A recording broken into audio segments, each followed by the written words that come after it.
Okay. Hi, everyone on Facebook.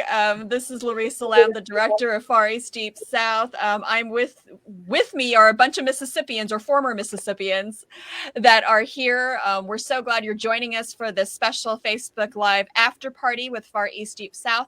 If you got a chance to watch our film just before this, we had our encore broadcast on PBS World Channel. And if you missed it, it's okay, because you can still watch it on PBS. In fact, this is the URL that you can use to get to the direct link to watch the film, and you can stream it later. Of course, you're watching this now, so don't watch it now. Watch us and this conversation. But I want to introduce some of our Mississippians. This is a very southern group. I feel a little strange being the Californian here. But I want to introduce some folks here. Starting on the top here, we have Stan Liu, who is actually, Stan, can you say hi? Where are you actually phoning in from? Hello, everybody. I'm Stan Liu. I'm a former Mississippian, Greenville, Mississippi, born and raised in Greenville, Mississippi. I now live in the Washington, D.C. area. I'm active and most active in the 1882 Foundation, and I'm really proud of this movie that Larissa, that you wrote and Baldwin produced. So I'm glad to be part of it and glad to be part of this conversation. Well, thanks. We love having your input, and you have a lot of very memorable lines and stories from our film, for sure. We'll talk to you a little bit more in a second. I'm going to move on over to Carolyn. Can you introduce yourself? Hi, everyone. I'm Carolyn Chan. I'm a past president of the Chinese American Citizens Alliance, the national president. And we're very happy that we have this kind of a story to inspire everyone. I'm formerly from Greenville, Mississippi. I was born and raised in Greenville, but I live in Albuquerque, New Mexico now. Yes, and it's got a lot of very spicy food, spicy peppers in Albuquerque, as my daughter found out. We do. We'll talk to you a little bit more in a second, too. I'm going to move over to former Mayor Darrell Johnson, right? You're retired now, right? Of Mount Bayou. Go ahead and introduce yourself a little bit more. You actually had some very, very scene-stealing lines in our film as well. Can you hear me well? I can hear you. Go ahead and introduce yourself a little bit more. I'm just excited to be a part of this panel, as well as been a part of the discovery and all the things that you all have found having to deal with your heritage. And one of the things that we're doing, I'm Darrell Johnson. I'm former mayor of Mount Bayou, Mississippi, which is one of the oldest African-American communities in the country. But we can also say that we have had the presence of your heritage to be a part of our history. And we talked about that as well. But we're just excited to be a part of this. And we just opened our African-American Museum here in Mount Bayou, Mississippi, which is a big hit, so that we can really expose the real history of the Mississippi Delta and Mount Bayou, Mississippi as well. So God bless everybody. We're glad to see you here. Glad to be a part. Yeah, thank you so much for being part of this conversation. I know that's one of the comments we get when we've had the chance to actually watch the film with other people. You know, we actually have some people just be surprised, you know, people of all colors. They're like, they didn't know about Mount Bayou, and it was such an important historical point that we're glad we're able to share. Let's move on over to Cheyenne Ruff, who is also formerly of Mississippi, and she's from Pace. And Cheyenne, go ahead and introduce yourself. Good evening, everyone. I am, as Larissa said, Cheyenne Ruff, and I'm from the great big metropolis of Pace, Mississippi. I live in Illinois. I live northwest of Chicago area, about 40 miles northwest of Chicago, in a place called Palatine, Illinois. And I met Larissa and Baldwin, I think it was probably 2016 in Pace. That's right. 2016. Was it 16? Mm-hmm. Okay. Something like that. Yeah. Yeah, it was the 5 years. Oktoberfest. Almost Yes, 5 that's years. right. It was That's right. Oktoberfest. Yeah, it was during the Oktoberfest, which I normally attend every year. But because of COVID, the last couple of years, we haven't had it. Actually, I haven't been home or to Pace since 2019, which is very unusual for me because I'm usually there at least 3 times a year. But we had a great conversation that day, and we talked about a lot of things that went on our early years in Pace before my time and certainly before Baldwin's time. And anyways, I enjoyed it. It was very, very informative. I think you guys learned something from us and we learned something from you. So anyways, and there was this, and I don't want to take up too much time, but I got to talk back with Baldwin about this guy he was looking for. And I think I know who he is. Yes. So anyways, I guess we'll talk about that at some point. Yeah, anyway, we definitely want to talk to you about that. We're definitely going to talk to you more about there's a mystery man named Hosey Collins that we were able to. So we're going to teasing that for those of you who are tuning in. Everybody. You guys stay tuned for that story. Yep. Okay, we got Genie Dunn on, but we got let's go to Frida first. And Frida, a lot of people always comment on Frida's very thick Southern accent. So Frida, can you introduce yourself? Yes. Okay, I am Frida Wan, and I speak Southern because I was born and raised in Greenville. All right. So that's where I learned to talk. And anyway, I am still in Mississippi, although not in Cleveland, Mississippi. I'm outside of Memphis in Olive Branch. And I'm with the Mississippi Delta Chinese Heritage Museum, which is a museum that's been going on for about 10 years, that local Chinese who are in this area and outside of the area have helped us to build and maintain. And this is to celebrate our parents and grandparents who came and settled in the Mississippi Delta. Okay. And yes. Yes, you're still there. You're still there. Proud Southerner. And of course, let's introduce Genie Dunn, who, thank you for, I don't know if Jimmy's there too, but hi, Genie. Hi, Genie. You were, so for those of you who are watching, so Genie Dunn is one of the Dunn, well, she's the in-law of the Dunn. She's a Dunn now. She married into the Dunn family. They were the family that bought Baldwin's grandfather's store that you see, towards the end of the section on our first trip. And it was their family that found the Bible that's in our film. So hopefully that's not a spoiler for those of you out there, but hopefully you saw the film already. Yeah.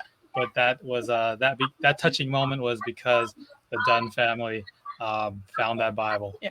Well, Genie, we haven't gotten a chance, I think, to have this on the record, but introduce yourself a little bit more, and I guess the rest of the Dunn family, and tell us what was your first impressions of our family, or even what's your recollection of what happened and how you met our family. Well, like we've always said, we've always seen that name, Casey Lou, on that stationery. I even have some. We've always wondered, who in the world is Casey Lou? And just for some reason, we kept it. You have a piece, and that just when it wasn't for Gabriella calling me and letting me know y'all were in town, I would have never contacted you. Because she's the one that texted me and said, Genie, Casey Lou family's in town. Y'all might want to meet them. And that was Friday. We ran to meet you before you were getting ready to leave to go home. And yes. And I remember that vividly. We were in the car, right? I think we were driving back from Cleveland, Mississippi, back to our hotel in Memphis. Just our hotel. And we were just so excited to see who Casey Lou is. And that was the main thing on that. And it's a blessing. Yeah, our families, I say I'm the in-law too. But I mean, just like Genie, you and I are the in-laws, right? But I feel like there is this like forever connection between our family and your family, just because of this whole experience and that relationship. So we're gonna. I know I say Emily Jones. We'll bring in Emily Jones in a little bit, and we'll bring back Stan in a little bit. But I just want to kind of talk. So, Jeannie, which part of Mississippi did you grow up in? Because you did not grow up in Pace. I did not grow up in Mississippi. I was born in Memphis, moved to Jackson, Tennessee, came back to Memphis in 1961. But we always went down to parties and things in Mississippi because that's where the Chinese were. Right. And that's the reason what started us going down. Of course, Jimmy's family, at that time in the early 60s, everybody knew everybody because there weren't that many Chinese in Memphis. Right. And we just always got together. And I just know more people through Jimmy. And we've gotten to know people all over Mississippi. Yeah. Well, we definitely appreciate your family and all Southerners, because there were Chinese in Tennessee too. Yes. And Arkansas. We don't have any Arkansasians. Is that what you call Sawsons? Arkansas on this call. Well, we'll continue to chat. I want to go back to Cheyenne because we started talking about that story. So Baldwin, you want to explain a little bit about the photo that we found? Oh yeah. So Cheyenne, you're going to have to help me with this one. Okay. So we found a photo in my father's collection, and there was an African-American gentleman.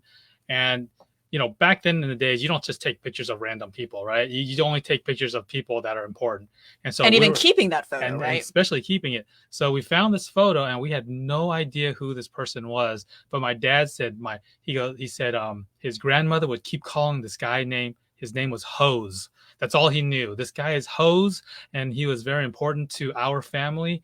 We don't know why, but she said he was a very good man. So we brought out that photo to Pace, Mississippi, and we just started asking anybody in the Black community that we found, right? Like, hey, do you know this man? And then when we've met, I think did you even ask Harold Lum?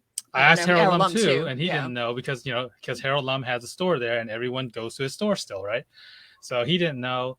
But then we brought it to Mayor LaVon Jackson's to him, and he showed it to Cheyenne and everybody else. And finally, I think Cheyenne. So Cheyenne, what did you find out? Who was Hose? Well, actually, I wasn't in that conversation with Mayor Jackson and you guys. I didn't know until, when was that, like last year or earlier this year, you sent me a copy of that picture. And you meant, I'm sorry. You did mention the guy when we were at the town hall, but there was no name. There was no real name, I think, associated with it.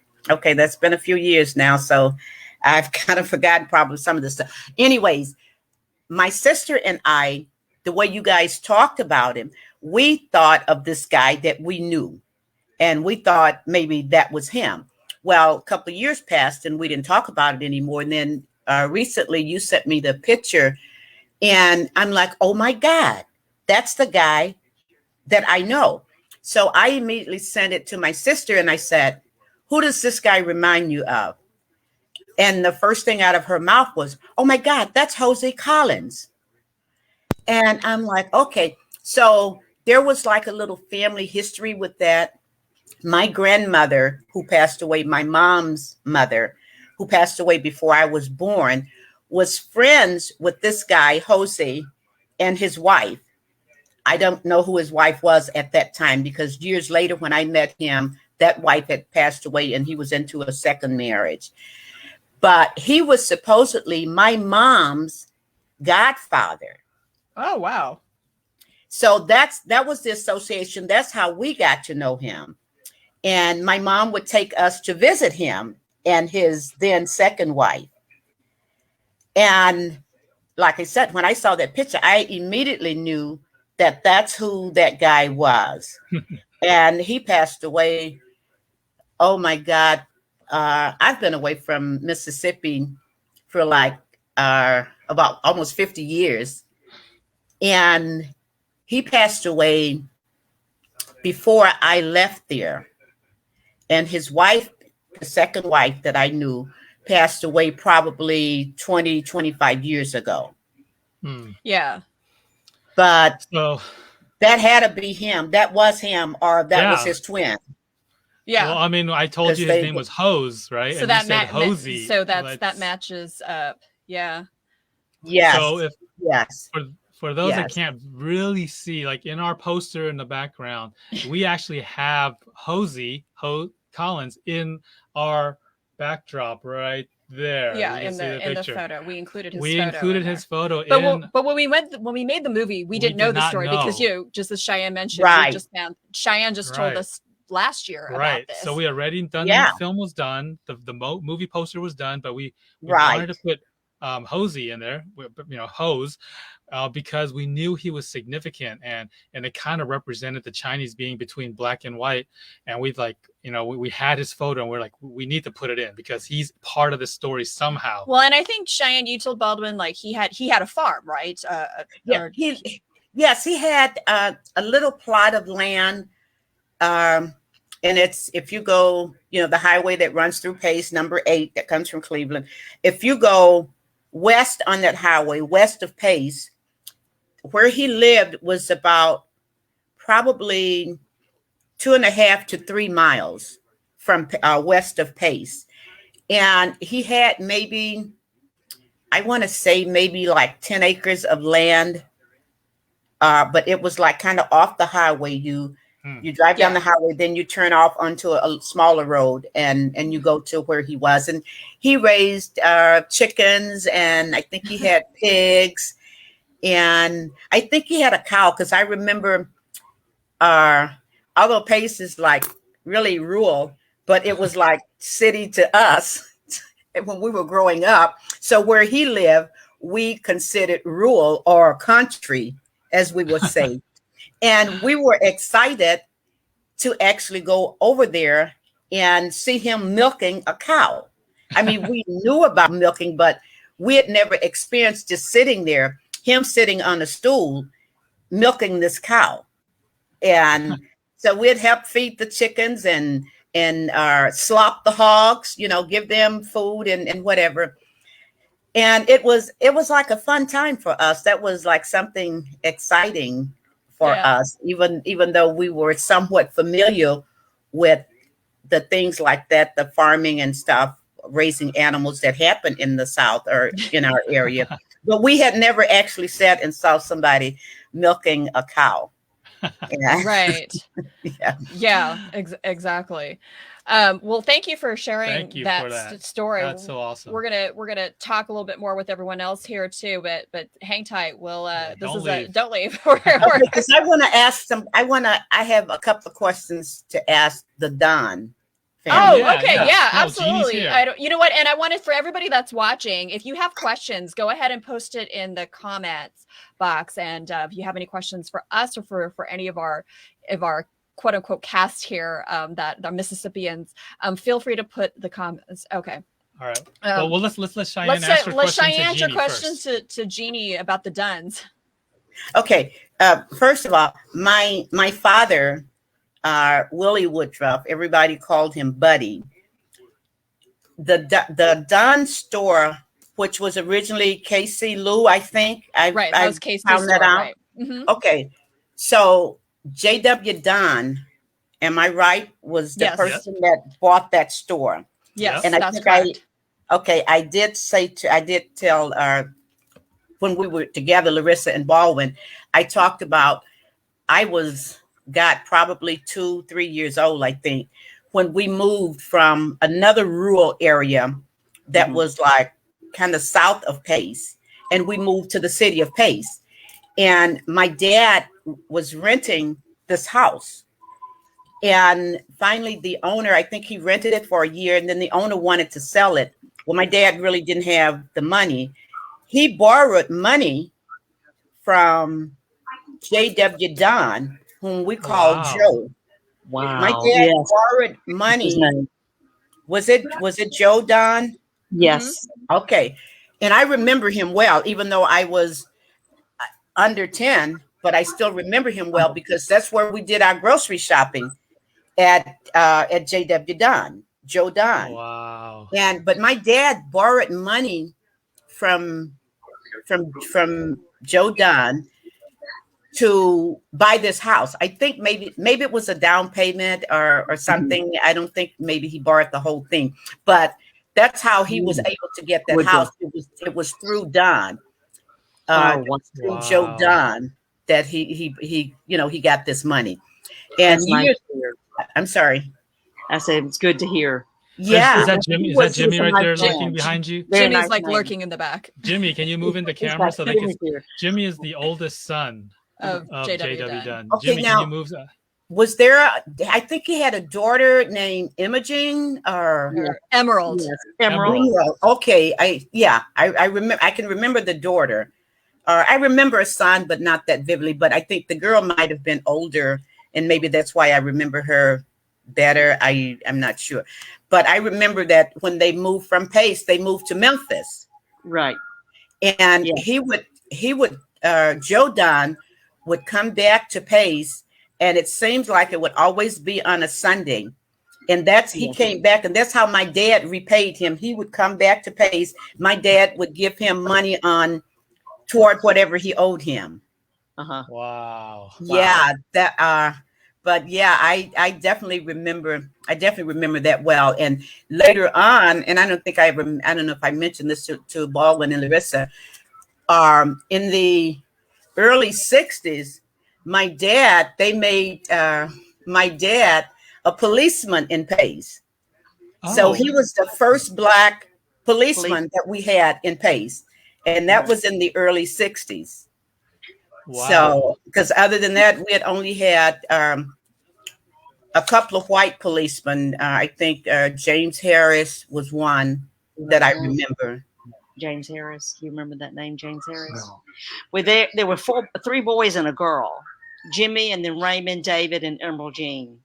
Okay. That's the Dunn They family. moved to Memphis in, I think, January of 1960. But Okay. they moved to Memphis in 1960. That sounds about right. You're right, yes. For my memory of them leaving there. Yeah. Yeah, but They came to Memphis, had a store on Thomas Street, and then they ended up in the end. We had a store on Mitchell Road, and then we ran like 4 different stores. wow. Yeah. Wow, this is Yeah. amazing. It is amazing. That is. Yeah. Well, one of the things, like I know, and we see some of the questions coming in, so keep asking the questions and we will get to them for sure. But, I think that's one of the things, if anybody can jump in here, and, we can pull Stan back in a second too. But, we were trying to explain to people, because I think what people think about like borrowing money, they're thinking like of a bank, but like the Chinese grocery stores really weren't banks, right? Like, and it was really an honor system, Yes. right? Like kids, Right, absolutely. Yeah. Absolutely. I mean, kept we a would little actually, I'm sorry, we could actually, my older sister and brother probably, and my mom could actually go to the store, to Joe Dunn's store during the week. If we needed something, at the house, we could go there and get it. And they would just make a note of it. and my dad on weekends, well, I guess my dad probably got paid Friday or whatever. So on Saturdays, then he would go and pay the bill of what we, items that maybe we had gotten during the week. And they knew us. I mean, when we walked in the store and said, I want to get a bag of sugar, it was just okay, because he knew that we were Willie Woodruff's or Buddy Woodruff's children. So, we just got it. We didn't have a credit card. How many children are in your? How many siblings do you have? ID. We just got it. We just got it, and those were great times. Those were really memorable times. Now that I think about it, maybe then I didn't think it was so memorable, but now it is. Yeah. Now that you're older, understand and wiser. How many siblings do you have, though, Cheyenne? There were 11 children. Wow. Mm-hmm. My mom and dad had 11 children, and now my oldest brother and my youngest brother have passed on. My youngest brother passed in 2007. My oldest brother passed away in 2014. My mom passed in 1993. My dad passed also in 2007. And so, yeah. And another note, an aside, Darrell Lam has closed the store. He no longer has the store in Pace. I didn't know if you knew that, Baldwin. Yes. Yeah, we did know that. Yes. Okay. Yeah, we definitely heard that. Well, kind of on that token, and maybe Darrell can jump in here as well as Carolyn and, Stan. But contrasting that to like going to white businesses back in those days, can you talk a little bit about that? Because I think today we kind of take for granted being able to walk in anywhere and, being able to get stuff or even in a sense borrowing money. Can you, any of you speak to a little bit more of just that sense? I mean, the segregated Jim Crow laws that were existing or even the remnants of it, as you guys were growing up. Anybody can jump in. Darrell, you trying to jump in there? Darrell's jumping in here. Jump in there, Darrell. Well, I was going to say, it was much different than the racist situation that went on. Basically, because the Chinese, it was more like we coexisted together. It was more of the Chinese just coexisted with us. And you would find there was almost like in each of our towns, there was a city where they would have stores. And even in Mound Bayou, which was historically all black, but there was a Chinese store in Mound Bayou. And at one point. And so it was more like we needed them to be there and they were there. We needed that existence of the store and what they wanted to do for economic reasons as well. And we needed that as well. So those are some of the things because you had, the other racial white supremacy and other things that was being played out in the midst of the Mississippi Delta, you would absolutely need something like that. And we glad to have had that in our area, in a lot of our towns in the Delta. Thanks for sharing. Thank you. Sharing that. We got Emily Jones here too. Did we introduce her? We didn't yet? introduce Emily yet. She came in a little late, so we wanted Emily to. Yeah, Emily, introduce Hey, yourself. y'all. Emily. I don't know if you know everybody here. Do you know? Well, you might just recognize everybody from the movie, right? Yes. We've been giving tours all day to folks coming in off of the riverboat tours, and these folks come from all over the place, and they've been watching the short, The Finding Cleveland. Oh yeah. And so they come downstairs to see me again, and they say, "Oh, you're famous." Yes, I am. So thanks for movie fame, y'all. Yeah. But no, the film has done so much good for being able to tell the story about Chinese in Mississippi. Again, I really think Edwin could have played the part a little better with Chinese in Mississippi. What's up with that? I think he could have really put a little more into it. He hates the face that he made. Like he's like, you always screen cap that face where I scorch my face. Chinese people in Mississippi. But y'all should watch the faces that I see come into the museum, because they're like, that's not what I was expecting when I came down here to study about the South. Just our Chinese population. So yeah. Edwin's not the only one that had the weird look. Carolyn wants to chime in. How many people do you have come in on these boat trips? Today we had 250. Wow. Yeah, but how many come to the museum? We had 250 people come. Wow. Not all at once. No. They came in increments of 30 minutes. Oh, okay. Yeah, but you had that's great. I'm so happy that that's happening. Yes. When I've been thinking about taking one of those trips myself. Tony and I've been talking about it. The riverboat. We saw that they were stopping in Greenville, but I said, gee, I wish there was some way for them to be taken to the Chinese Museum. In Cleveland. And then I see the schedule you posted today that I saw, and I said, oh my gosh, I'm really curious about how many people are being exposed to that Chinese American history in Mississippi. And you're telling me 250? That is today. amazing. It's just wonderful. I'm just surprised and grateful. And thank Me you so too. much, Emily, for helping to get that being, that's included. Well, I tell you, And it also tells a story of our relationships with the Black community as well as the white community as well. How we have gotten along fairly well there, even back in those days. oh, Well, absolutely. I was gonna say we have a question coming in from Tina Marie, and this one I know can be a little bit of a touchier question, depending on what time what time period you're talking about, That's right? And did Chinese and whites in the South ever date each other, and how was it received? And of course, we always get the question: did the Chinese and the Black community also intermingle? I know this is one; it's a bit of a landmine. So, nowadays it's a little different, but please feel free to jump in. Yeah. I'm looking at some of the records that Raymond Seed has been posting about marriage records, and there were marriages between African Americans and Chinese back during the Chinese Exclusion Act period, because Chinese women were not allowed to come to America.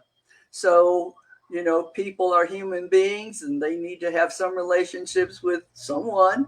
And of course, sometimes there were these relationships and marriages between Chinese men and whites and African Americans and probably Native Americans as well. You have that need for companionship. Back in the 50s, when I was growing up, it was sort of frowned upon. However, I did date a white person one time. But I felt very uncomfortable. and amazingly, I went to my dentist one time. I was actually, most people don't know this, but I was married at 18 to someone in the Air Force, and I lost my husband in a plane crash when I was 19 years old. Oh, we so did know that. Then, of course, that was a taboo to date me because I was a widow. But fortunately, I had Tony, who my husband now, who didn't see things that way. He said, "Well, I don't care whether she's a widow or not. So we are together, and we've been together 63 years now." Wow. Yeah. So it's amazing. But I do remember going to the dentist in Greenville when I was a widow, and I was sitting in the chair there with the dentist, and he says, "Would you ever think about marrying someone white?" I said, "Oh, of course not." And he was kind of shocked that I had that kind of reaction. But that's kind of the way we were taught to behave in that particular period. Of course, nowadays we have all kinds of beautiful mixes of children that are of all races. Yeah. And I think that's really the way it should be, frankly. That's just the way I look at it now. There's a line that we cut from our movie that Frida actually had said at one point. She probably doesn't even remember saying this, but it's not in our current film. But there was a version of our film where Frida said something. It's like everybody knew their place and you stayed in your lane. And if you got out of your lane, that's when the trouble, started. And Stan, I know you want to jump in and say something. Stan. Yeah, absolutely. I mean, I think that's the way. I think Frida. I grew up with Carolyn and Frida, and so we're in the same general age. Although I'm old. I don't know who's oldest, but anyway, I think that was the tendency. Don't make way. Don't get out of our lanes here. Let's don't mix. And as a matter of fact, my brother got in trouble doing that. My older brother, he was 1 year older than me. He was messing around with white girls, and he got literally railroaded out of the city. So we had to send him away to live with his uncle and aunt in New York because of the trouble there. But I don't want to get into that. But I think mostly it was frowned upon, intermingling with the other races. But I lived in all black neighborhood, African American neighborhood. So my friends were black. I played with them. We had interactions together. So I got along with them very well. But for the most part, I think we stuck together. In one of the great memories I have of growing up in Mississippi, it was the social life that we had with the young people there. You know, we had dances. You remember those, Carolyn and Frida? We had dances in summertime every Sunday night, you know, when we were meeting in Cleveland, Mississippi, or Greenville, Mississippi, or Clarksdale, or wherever, and had our dances there, and they were great. You know, I had a girlfriend, and you know, and all of that. So that was, we had a good life there socially there. You know that. I have a lot of bad memories about Mississippi, but that's definitely one of the great memories I have is the social life. And I think Carolyn was probably a queen of one of the dances there, the Christmas dances there, weren't you, Carolyn?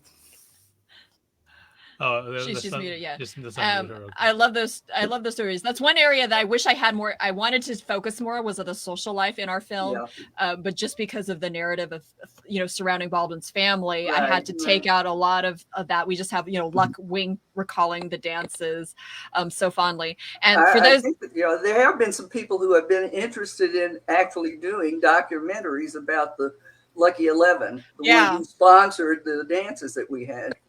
Yeah, that is. So, I mean, there were good parts of it, of our life there, as well as the parts that were not so good. Right. Absolutely. And for those of you who are just joining us or have been there, if you have any questions, feel free to, again, put them in our comments, and we will ask our group here of Mississippians, far and wide. Who haven't we had? Okay, we haven't heard as much from Frida here. Oh yeah, let's talk to Frida. Everyone wants to hear her voice. So Frida, I mean, I know you're still in Mississippi. What has been kind of the reaction, I guess, to our film, but also I think now looking back at history, do you remember things differently now, or do you have the same type of memories now that from when you were a kid? Has it changed since doing all these different movies and projects? Oh, the movie has just opened up eyes for everybody. And okay, Stan, Carolyn, myself, Jenny. I mean, we remember those times because it was very strict then, and we were for the most part obedient children. I mean, otherwise we would not be members of our family. I guess I don't know if there's one ad. I mean, I still hear it on the TV. It says, it's 10 o'clock. Where are your children? Yeah. And I always said, we're at home with our parents. and I mean, the strong family unit, I think, for the most part, provided foundations for us. And I think, our parents just gave us so much there. I mean, this is why we feel so strongly, about our Chinese cultural experience and all of that. I don't know, but anyway, I mean, things were different back then, and today, I mean, it's just all people are more open, more accepting. I mean, this would have been unheard of in the days, when we were growing up. I mean, we weren't allowed. I mean, like in Chinese culture, girls couldn't date somebody.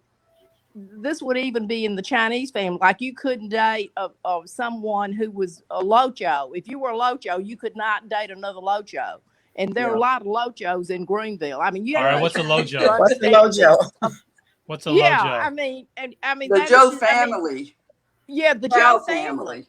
I mean, it was like 80% of the people might be Joes, and they may have been your cousin. Not date them. But in my opinion, I think we were really happy to stay with it in our own group. In my opinion, at least during my time as a adolescent there, I think we were happy to be just in our own group there and not necessarily mingle with the other groups. Right. Well, we were in the store working most of the time, sometimes 7 days a week in some stores. I know that in Cleveland and some of the other towns, they had maybe a Wednesday afternoon off, or they had Sunday off because of blue laws. And in Greenville, we were open almost all the time. What's a blue law? Well, I think you weren't supposed to be open on, or your store was not supposed to be open on a Sunday. Oh. Yeah. And Saturday, Saturday being the typical date night, we were always working. Saturday was our busiest day. That's right. So we didn't have time to date on Saturdays. That was our busiest day of the week. So we were open until almost midnight. Cheyenne, what was the latest you ever walked into one of these Chinese-owned grocery stores, or your family? Did you guys ever go there late at night? Probably, I think during the week, the stores would probably close at 9 o'clock. But as Stan was just saying, or Frida, our Saturdays were late nights because that's when people came from all around. The people that lived in the rural areas that didn't come into the towns during the week, that's when they came in on Saturdays to buy their groceries and whatever. So the stores were open later on Saturdays, at least until probably 10 o'clock. And I said they closed around 9 during the week, but I think they might have closed a little bit earlier than 9 o'clock during the week. But on Saturdays, they would be open until 10. And people would the streets would be filled with people going and coming, because when people would come in, they would probably be in the area for 3-4 hours. They're meeting up with friends and, sharing stories and talking and whatever. And then at the end was when they'd get their food, their grocery, and go back to their different homes, especially outside of Pace. So, but as far as, I think when I was growing up in the 50s and 60s, there were no intermixing with the dating scene. The whites, the Chinese, and the blacks, everybody stayed to them, stayed within their group. The blacks dated blacks, the Chinese dated Chinese, and the whites dated the whites. But the Chinese were, I think we as blacks were closer to the Chinese families or people than we were to the whites, because we were kind of looked down on by most of the whites, as were the Chinese. And I think most of the black people they patronized the Chinese stores instead of the white stores that were in Pace. I'm sure that some of us did go to the white stores, but like my family, and then my dad had a brother that lived there, Linda Hall's father. Baldwin, remember Linda? Her family, she's on film too. Yeah. Yeah, her dad and my dad were brothers, and I know they shopped with the Chinese stores. And there was another, beside Harold, there was another Chinese store. The gentleman was Ralph Jew. Ralph Jew, yeah, I remember seeing his store name. That's right. Yeah, and his grandson Peter, and I think Peter was probably 4 or 5 years older than I was. Maybe the age of my brother, but we would go in Ralph, and Peter would be back at the meat counter, and Peter would flirt with us, wink his eye, and he'd flirt with us. And I think probably some of the older girls, I think I was probably too young at that time, but I think some of the older girls would flirt with Peter also. And he was a really nice looking guy, and they were nice to us. They treated us kinder. The Chinese treated us kinder than the whites did in Pace. And I mean, I can remember some incidents that I won't talk about with some of the white merchants. And I remember one of the stores, my dad said to us, don't go in there, because I won't have them treat my children a certain way. And he was like, don't go in there. So there was one store that we didn't go in, so. Yeah, that's real. There's a question. Oh, go ahead. No. I think was it Carol Carol and Emily, when she came on, was talking about the Chinese museum. I've never gone to the Chinese museum, and you have to. No, and that's what whenever I can get back home, it's really great. Yeah, I also happen to be on the board too, so I'm encouraging you to go. Okay, I will. The next time I'm there, I will. And I saw some of the clips, Baldwin, when you guys were at the Chinese museum. I think that's where you were in one of some of the clips that you had. Yep. You saw your dad's Bible. Was that in the museum? Yep. Miss Emily's the one who found it. Yeah. So yes, when you go back to Pace, go over to Cleveland, go to Delta State. Hopefully Emily's still there and she will give you a tour. I really want to do that. And the one funny thing I want to mention, we had, I think it was in 1983, we had a Woodruff family reunion in Pace and over at the state park in Rosedale. But a lot of it happened in my dad's backyard, because my dad had a huge backyard. So we barbecued and cooked fish and had a whole bunch of stuff. And we had probably 100 people that attended that. And so we had children, like cousins from the north that were born and raised in the north. And they came, and the funniest thing to them were when they went to the Chinese stores, like when they went to Harold's, and at that time, Harold's kids were working in the store, and they talked like Southern people, and they could not believe. They were like, "Oh my God, those Chinese people! They don't talk, they talk different, because they were expecting a Chinese accent, and they had Southern accents, like you, Carol or Frida. They had the Southern accent because they were born and raised there. But the Northern kids, it was hard for them to understand. They couldn't grasp that."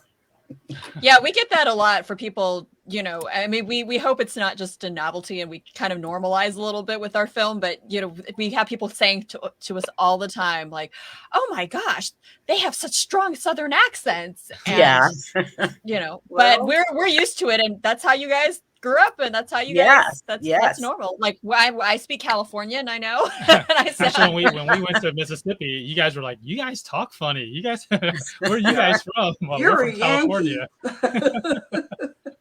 And I even has a question about the Congressional Gold Medal. Yeah. That whole project is sponsored by the Chinese American Citizens Alliance, of which I'm a past national president. And I was planning to be there, Milton, at the national ceremony in September 30th, but because of physical things about members of my family on both ends of the continent, we decided not to go. But we congratulate you and your father for having served on behalf of our country as a World War II veteran of Chinese descent. And we certainly appreciate the effort that they all went through to protect our freedom. Yes, thank you for your service. Yeah. Okay, this is another question. We're going to make sure Darrell jumps in on this one too. During the Civil Rights Era, 50s and 60s, Chinese became more accepted to enter white institutional spaces, schools, public schools, etc., swimming pools, etc. How did this impact the relationship with the Black clientele? Did they develop resentment as Chinese were getting accepted into white public spaces? I don't know, Cheyenne, if you heard this too. And I know you both were Darrell, you and Cheyenne were pretty young, back in the 50s and 60s. But, based on, I guess, your impressions, and feel free, the Chinese, to jump in as well on this question. Did they develop, I think he's referring to the Black clientele, resentment as Chinese were getting accepted into white public spaces that still excluded Blacks? Or if people can talk to a little bit more about, how that, I know Darrell, at one point, we cut this out of the film, but you were talking about kind of the evolution of races. Darrell, and how it didn't, why don't you unmute it yourself? changed in relationships. So are you able to unmute yourself? We can help you. We can't seem to unmute you. Okay, yeah. Oh, you need to unmute Darrell, on can your you end. unmute yourself on your end? There you go. Okay, All right. there you go. Yeah.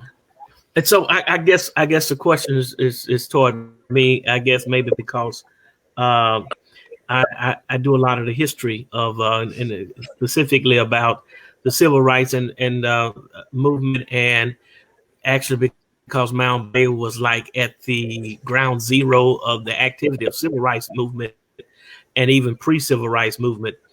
And of course, around us was, and I did talk about the evolution of how people came in, because there's a great history of Italians in this area, as well as a history of Chinese in this area, and all of them, all of the different groups of people were treated like they were not a part. At one point, they were not a part of the United States of America. At some point, especially in the South. And so there were more groups that began to be accepting. But still in Mississippi, we see the remnants of the history of the Chinese. That there was a specific, like in Cleveland, there was a specific Chinese Baptist church. That was absolutely segregation. You go to your place, and I heard it on the talk tonight. You go to your place, and everybody stay in their place. And even when we integrated, we still stayed in our place. But yes, there was resentment, because in the Black community, the Black community was the last to be accepted into the public, period. And there had to be a fight, which we call the civil rights movement, and still a continual fight for the rights of African Americans, especially in the where we from, the Mississippi Delta. And so, yes, there was, and you could tell that there was resentment, because, still it wasn't an anger resentment, but a resentment because at least they are accepting the Chinese more than they're accepting the African Americans. At least they're accepting the Italians and not accepting the Chinese. Not accepting the African Americans. So yes, those are the types of things that's our history.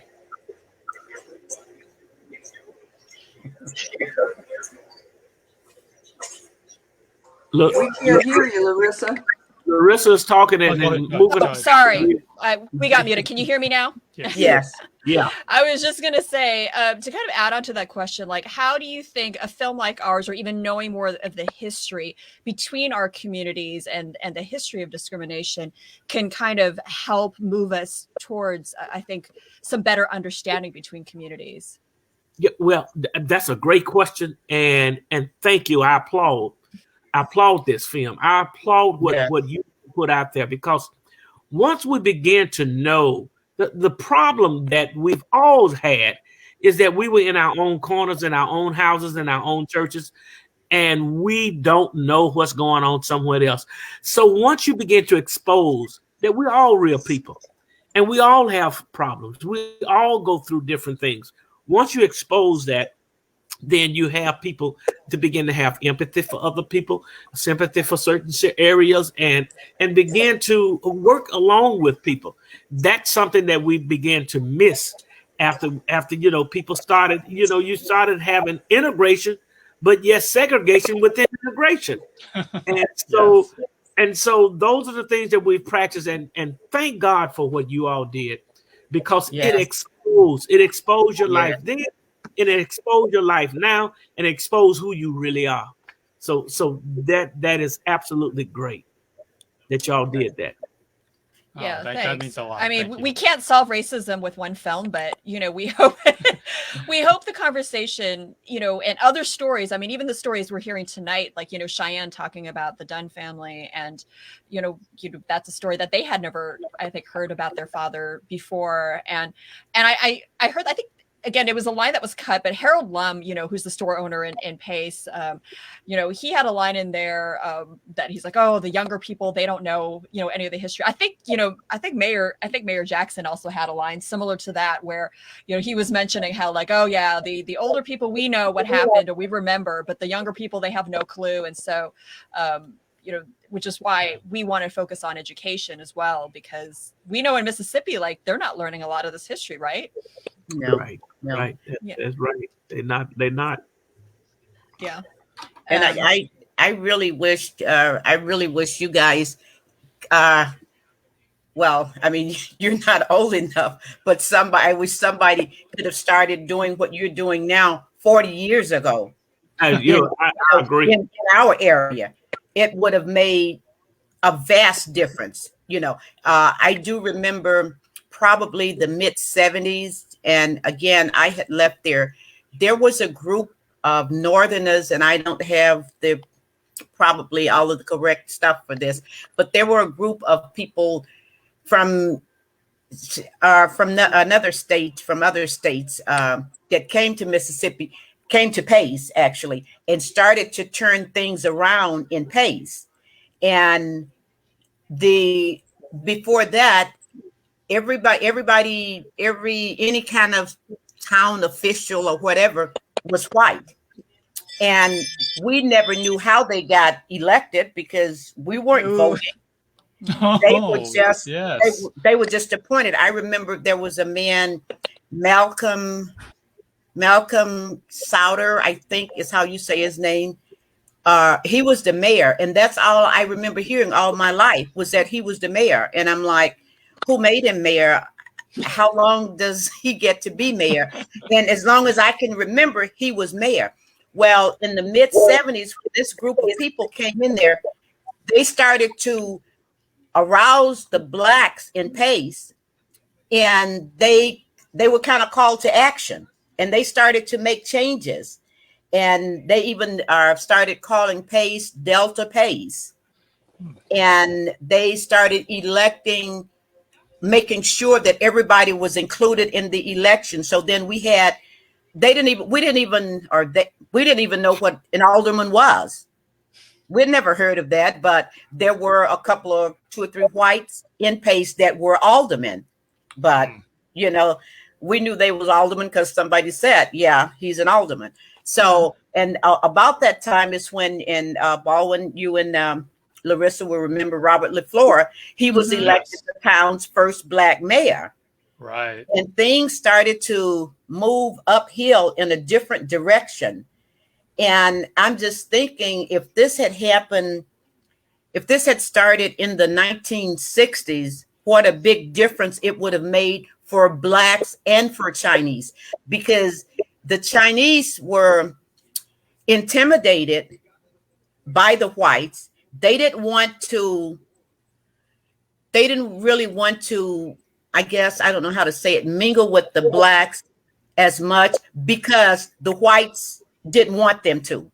So it was kind of like they had to keep some distance between themselves and the black because of the whites. Right. That's interesting. And Yeah. It could have, this what you guys have done is, it's magnificent. It's wonderful. Just wish somebody could have done it, started the ball rolling long before now. Well, we might have been scared to do it back in those days. That's true. Too.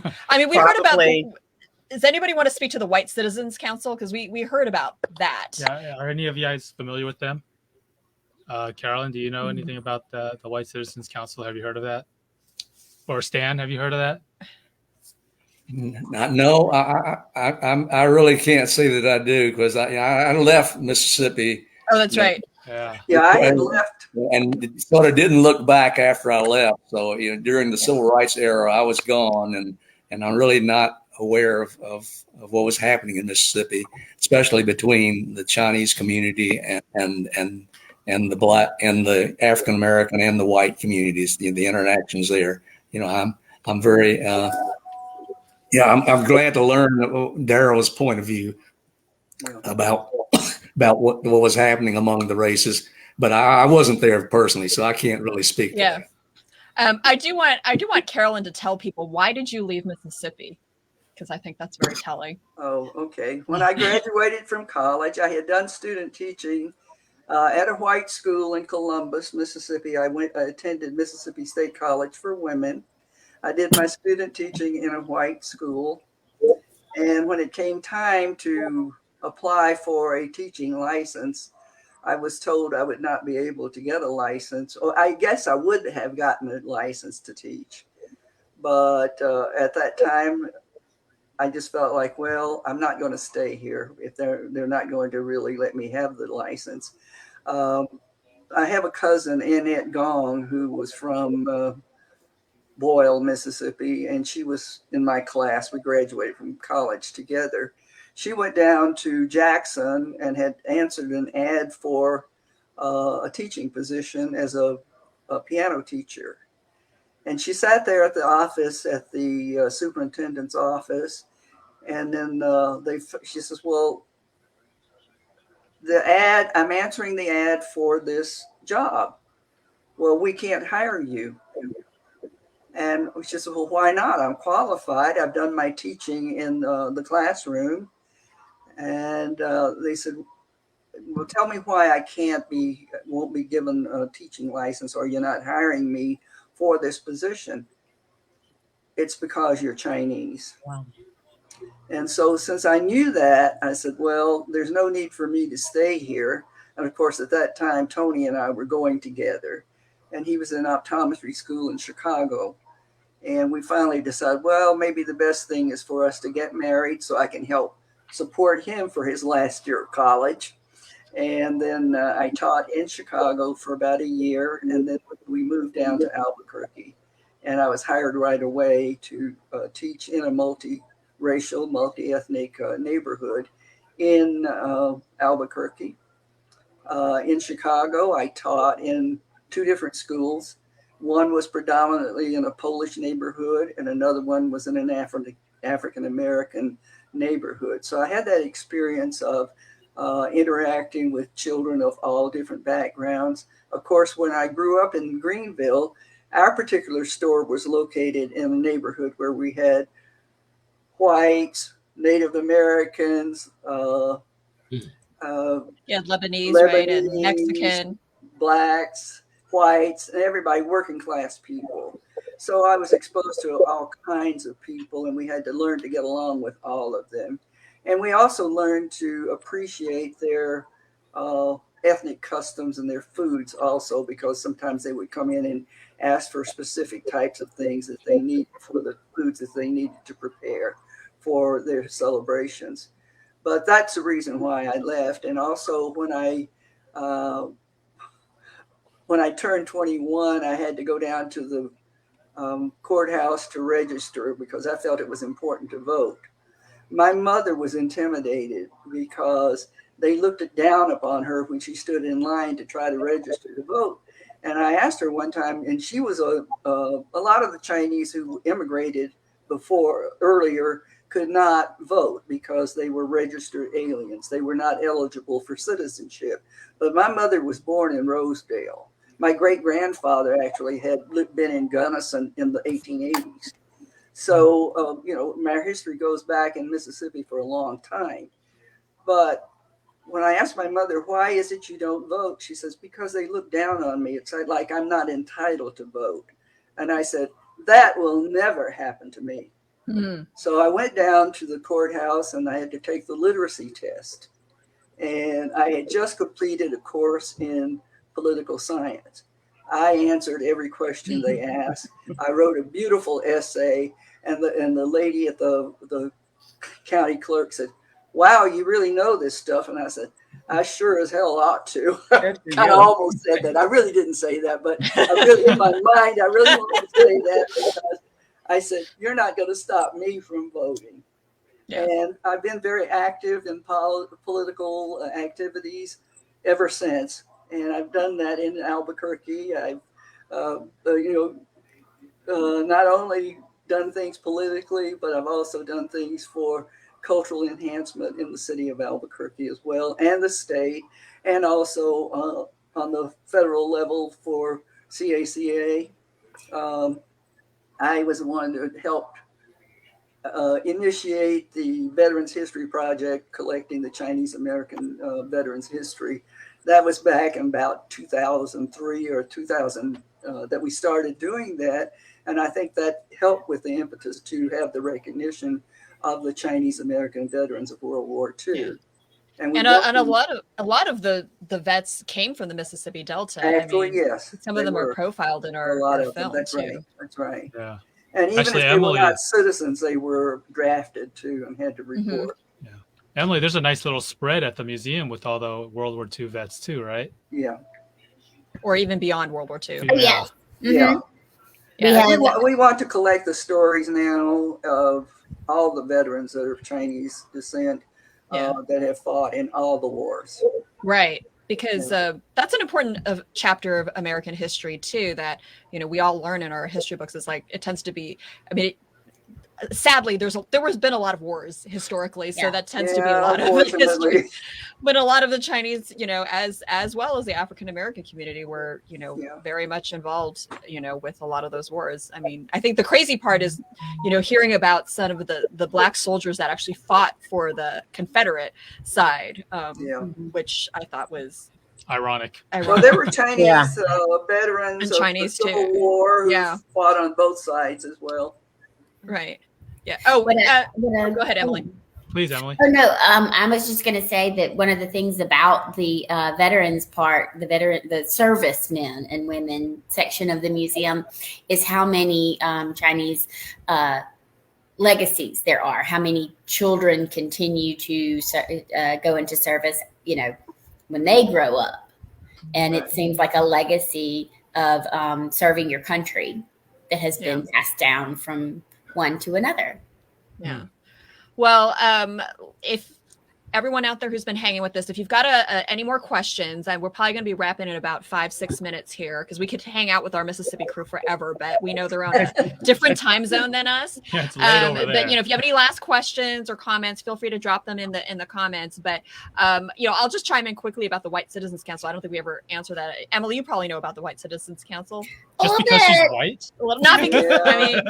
Do you want to give a little brief, very brief thing? We're geographically located close to the epicenter of the White Citizens Council. Yeah, it's crazy to think that this thing that that generated quite a lot of hate, and the White Citizens Council did one of these really tricky, not nice kind of things. They would post names of people who signed petitions for racial equality. They would post those names in the newspaper, and it wasn't, threats, or it wasn't throwing rocks through a window, but it was putting these names in all of these hands that could then read your name. And so it was intimidation a lot of times. And it was, if you didn't play along, then you could be blackballed, or, and so it was just like, it feels like one of those, the White Citizens Council was one of those things that got into the muscle of a person, it was just so embedded, that it was a difficult thing to fight back against. We've got some White Citizens Council material in the archives at Delta State, and it still gives me the heebie-jeebies to touch it. Yeah, we heard they were kind of that watchdog group. They were kind of the KKK light, where they were among you, but but they were the eyes and ears, and going back to what everybody was. Black, the men in white. We heard from other Mississippians that they were the ones that kept everybody in place, like you were saying. Like if somebody get out of line or didn't vote, or had a position that was. Well, we heard that they were also trying to keep the Black and the Chinese communities from advocating together to grow a stronger alliance. Colluding, just like Cheyenne and had mentioned too.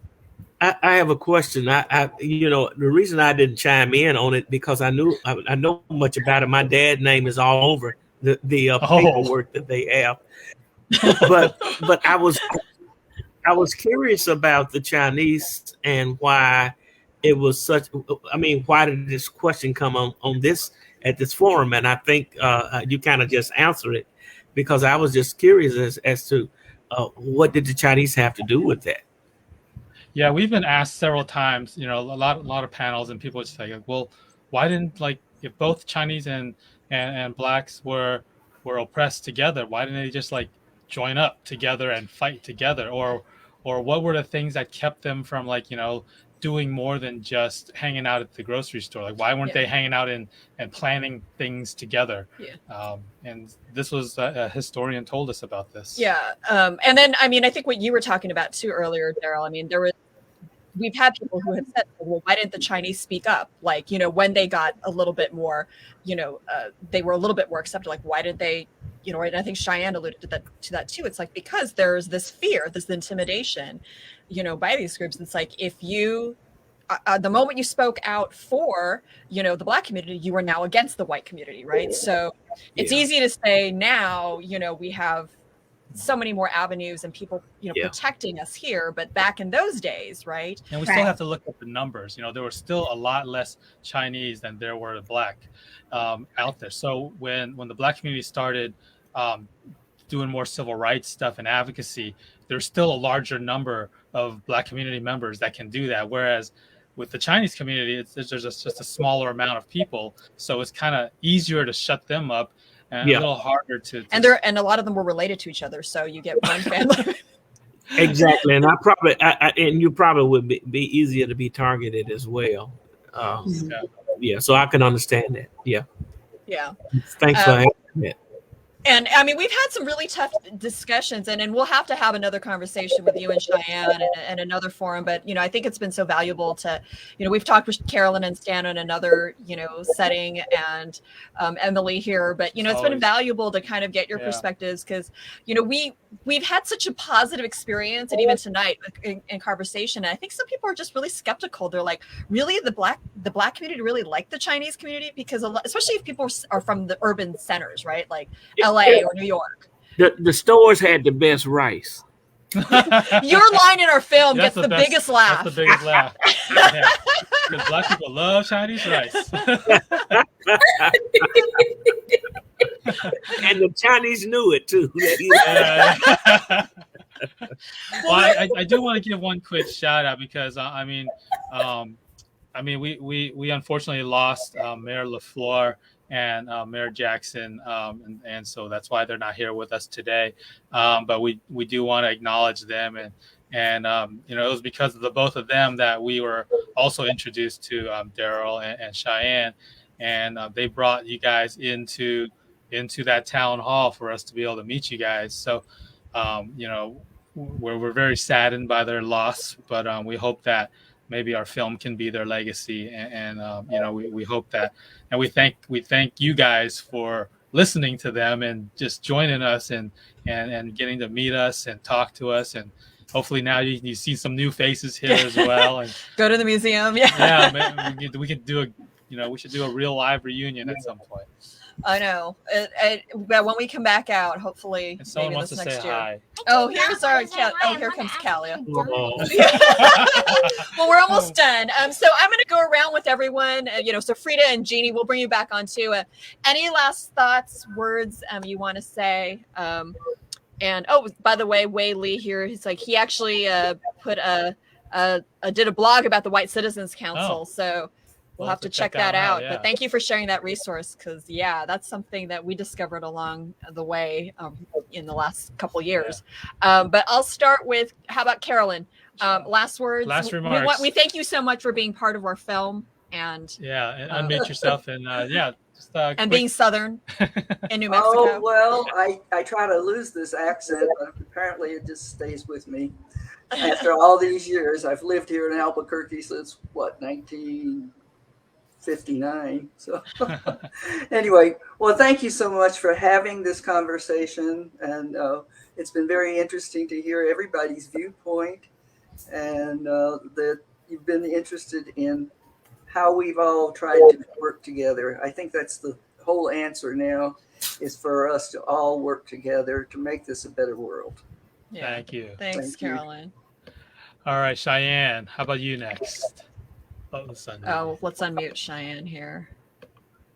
Okay. All right. Last words. This has been really, really great. This has been a great forum. I really enjoyed it. Thanks for making me a movie star, so now I'm ready for Hollywood. Come on down. but this has really been great. You guys have done a wonderful job. And like I said before, wish we could have done this years sooner, Yeah. But anyways, I look forward to keeping in touch and some more of this good stuff. And thanks to all the guys that I've met here tonight.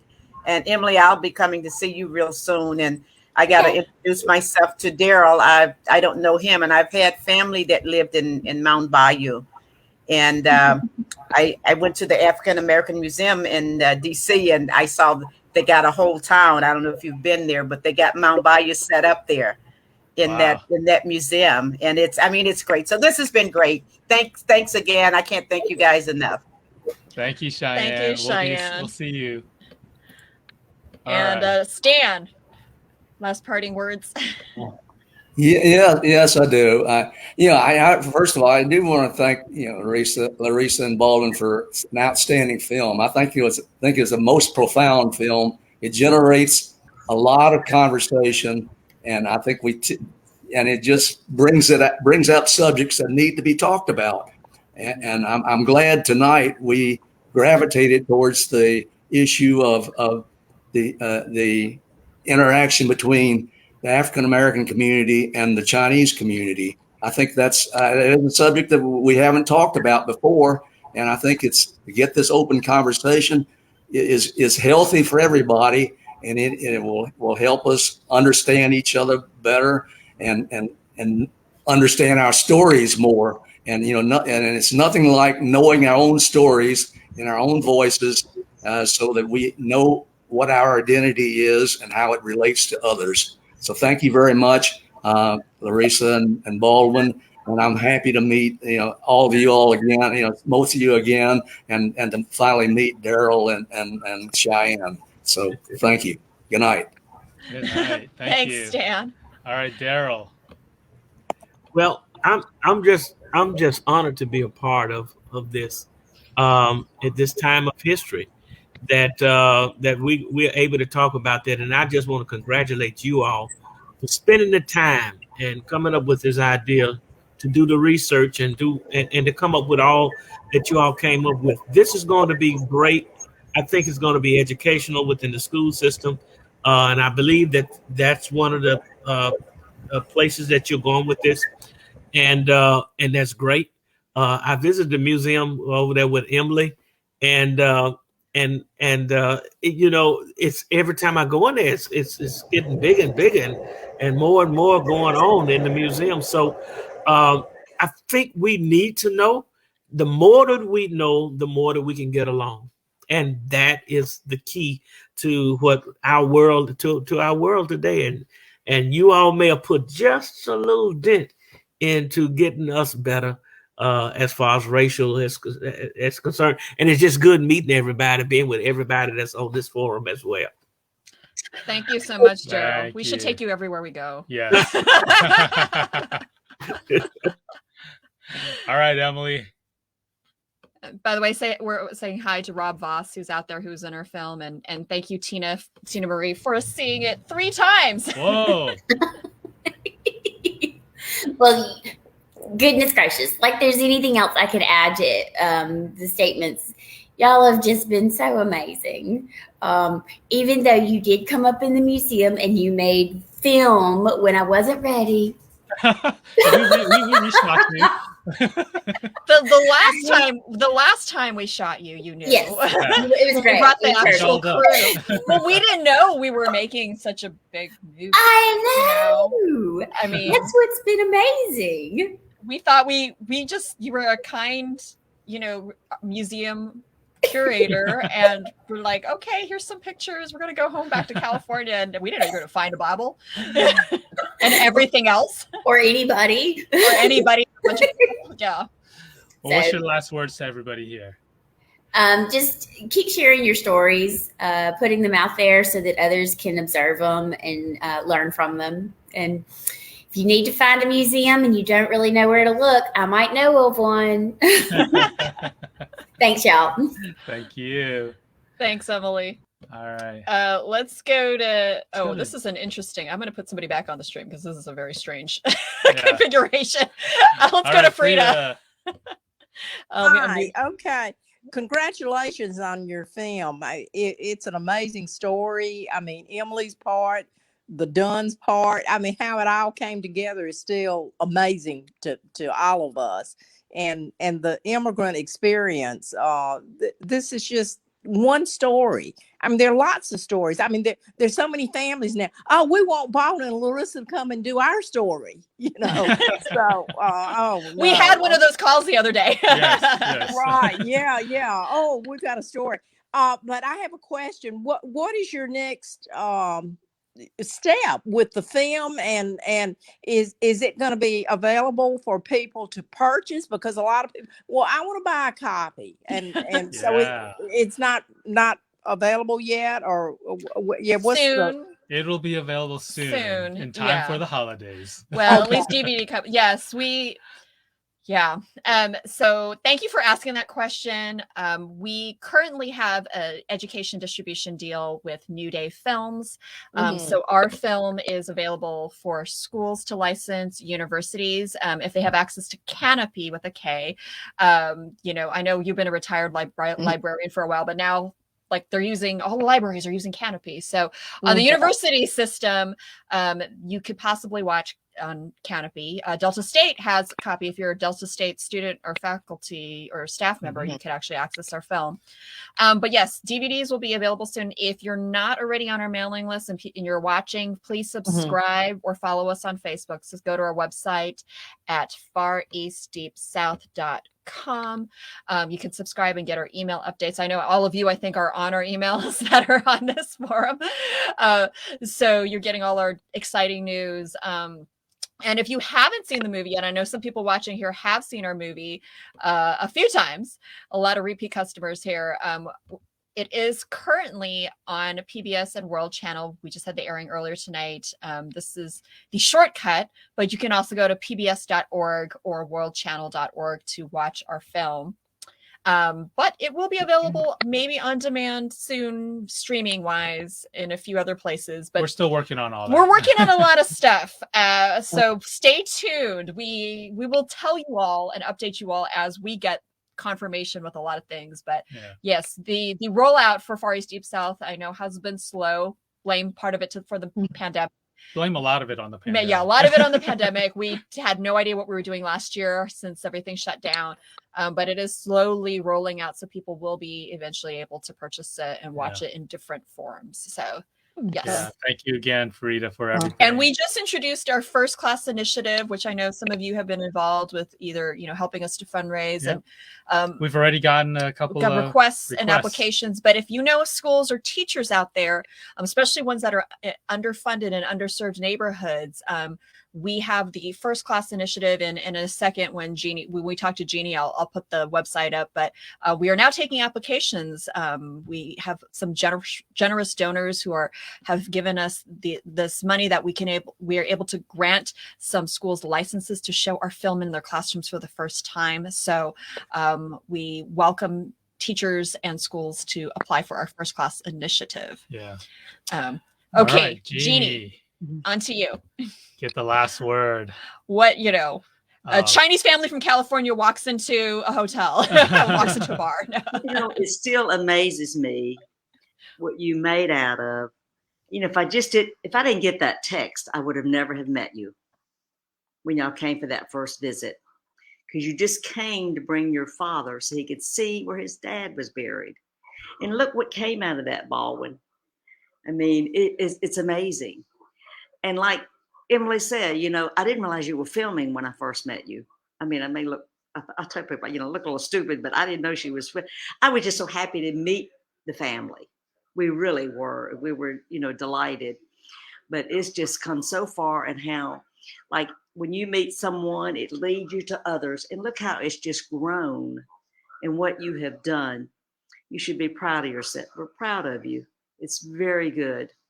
And Thank you. Yeah, thank You know, you, what else Jeannie. can I say? And, I mean, and we thought we were just doing a family vacation video. I know you it. I like when you know. guys walked into the hotel, and we had no I know. idea we would show the world.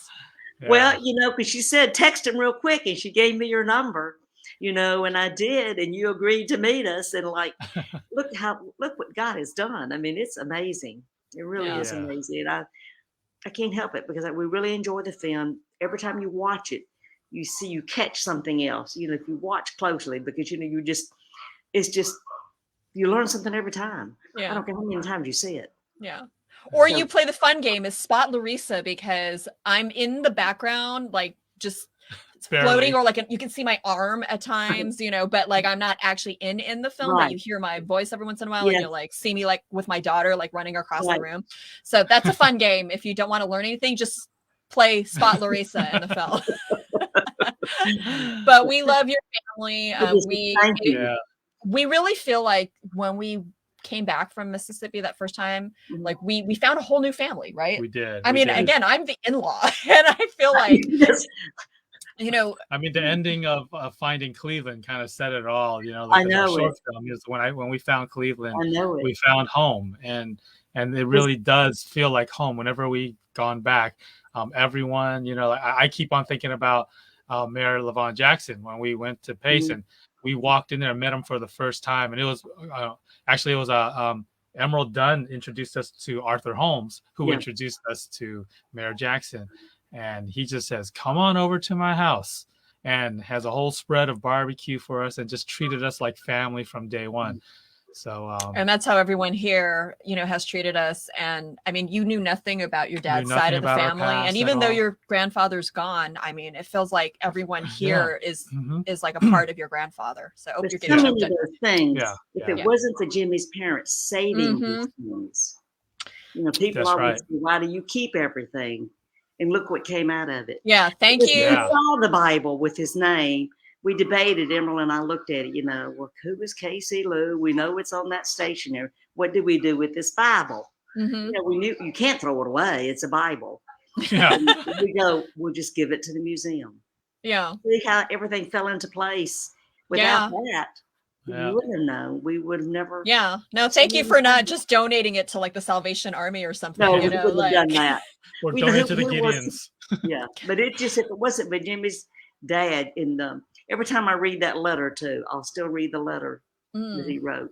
Yeah. And it just makes you cry. You know, just yeah. Of all the letters, right? I mean, yes.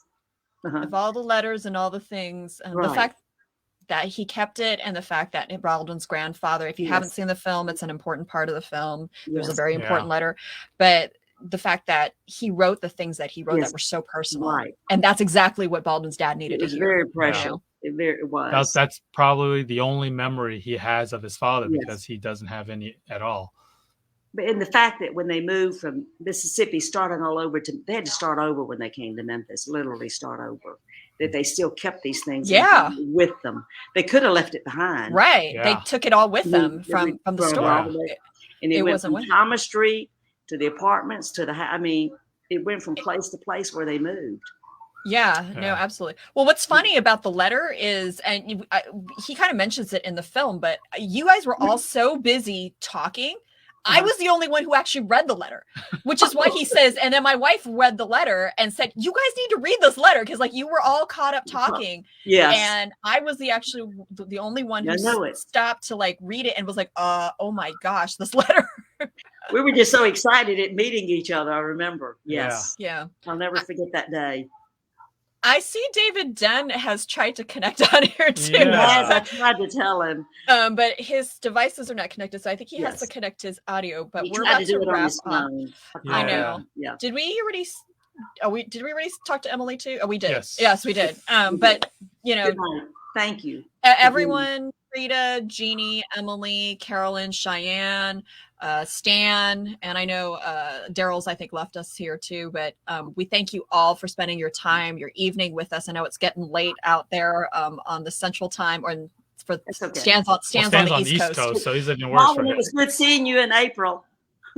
Even though Larissa couldn't come. It was good. I seeing know. you Yeah, in so we went to Arkansas. Arkansas. That's That was right. awesome. You guys actually seen each other in Yes. person. Oh, yeah. I was very jealous. And so. we got another book too. So from the Dunn family. Oh yeah, you want to tell Yeah. them what Genie Yeah, it and was family gave? they found, actually the Dunn family is really good at finding books that belong to my grandfather. Yeah, Timmy's mom had given me all these books, and I never opened the box. You know, I just always Daddy's books, and I opened it a few weeks before we were getting together. And I said, I need to get this to Emerald because it's about Charles Lindbergh. It needs to go with our veterans things. That was my first thought. I'm gonna give it to Emerald. And then I opened it up, and it said it belonged to Casey Lou. Well, Oh, I'm sorry, Emily, you didn't get the book. But No. anyway, I think my parents are watching. I said, I've got to get this back. Do I trust the mail or not? And this is just before we found out we were going to meet you. Do I trust the mail service or not? Because I know we've gotten packages gotten lost. Yeah. And then when I found out we were going, I knew what I was going to do. I had to hand deliver it to you. Yeah. So you would safely get the book. And so I did give it to my dad, and I think he's watching right now on Facebook Live. So he has the book now. So thank you. Very good. Thank you for yet another book. Yeah. Sorry, Emily. Yeah. But I mean, that goes to show too, going back to the original finding of the Bible, like Charles Lindbergh, I mean, you know, he's cool and all, but that wouldn't have been as cool as finding the Bible, right? Like we found that book. It's still cool, but not as significant. Veterans can go to the museum. That was really my first thought. Yeah. I said, Jimmy, this has got to go there. I'm so excited to see it. And I just kept, looked at the different books and didn't even open the inside until a few days later and see how things work. Yeah. Thank you for opening it up. Or else it would have. Because if not, but it would have gone. But Emily would have figured it out eventually. It would have been on my shelf if I didn't open it up and see that. Yeah. But anyway. Well, thank you guys all again. Thank you everybody on Facebook Live for joining us. Thank you for the questions. And, certainly feel free to connect with us on Facebook, offline. Here's our website once again. We do answer, if you send us messages through there, we do answer them.